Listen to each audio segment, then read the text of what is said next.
The next question, member for Guelph. Speaker, my question is for the Premier. Oakville, Burlington, Halton Hills, Mississauga, Guelph, Thunder Bay, Milton. The list of municipalities asking this government to cancel its rollback of flood protection is growing by the day. Despite the patronizing claim from government that they are helping conservation authorities achieve their goal, conservation authorities are saying that Bill 229 will gut their ability to protect us from flooding at a huge cost to people and communities because they are giving the minister the power to override science-based decisions. So, Speaker, can the Premier explain to the people of this province how the minister can possibly be better qualified to determine the safety of building on a floodplain than experts trained in watershed management and flood mitigation? To respond for the government, the member for Barrie Innisfil in Parliament. Thank you, Speaker. Well, over the past year and a half, as you know, the government consulted broadly with a wide range of stakeholders about the role of conservation authorities in protecting and preserving Ontario's natural spaces.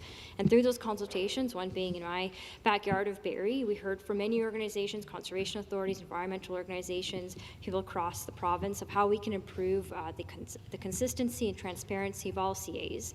And through that, we've made several changes we're proposing, but it still means we're still resolute in our commitment to making sure we have far-reaching changes that increase the accountability, consistency, and transparency.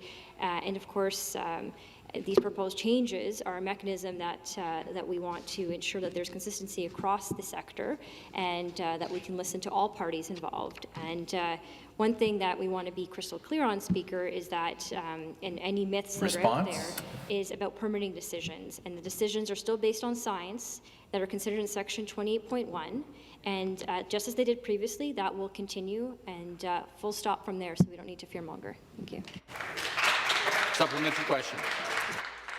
Speaker, speaking of the member opposite's backyard, I'd like to quote from a press release from the Lake Simcoe Region Conservation Authority, calling on the province to, I quote, repeal Schedule 6 of Budget Measures Bill 229. I'd like to offer a second quote from the same Conservation Authority, and I quote, the changes will in fact strip conservation authorities of our ability to ensure that people, infrastructure, and the environment are protected from damage and destruction that cannot be repaired. So I don't know who the government consulted with, but it doesn't seem like they consulted with and or listened to the very people who for over 70 years have made Ontario a jurisdiction to prevent flooding. So I ask the member opposite, through you, Speaker, will the government listen to local leaders today and commit to removing and cancelling their attack on conservation authorities' ability to protect us from flooding? Member for Barrie Innisfil.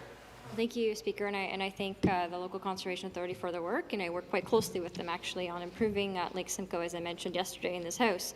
But let me be crystal clear to help bust any myths that about the minister's permitting decisions in these situations that the member is discussing. The exact same criteria, standards, definitions, or rules will be considered, and the rigor remains unchanged in these changes. Decisions will be based on science that's considered in Section 28(1) A, B, and C in the Act, just as they did previously. That will continue, full stop.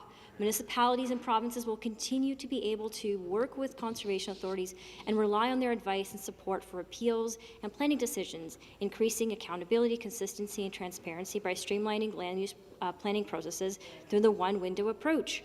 But the Liberals, the Greens, the NDP, they like to pontificate on like the pulpit about the importance of conservation authorities, but interestingly enough, not once is it featured in their environment plans.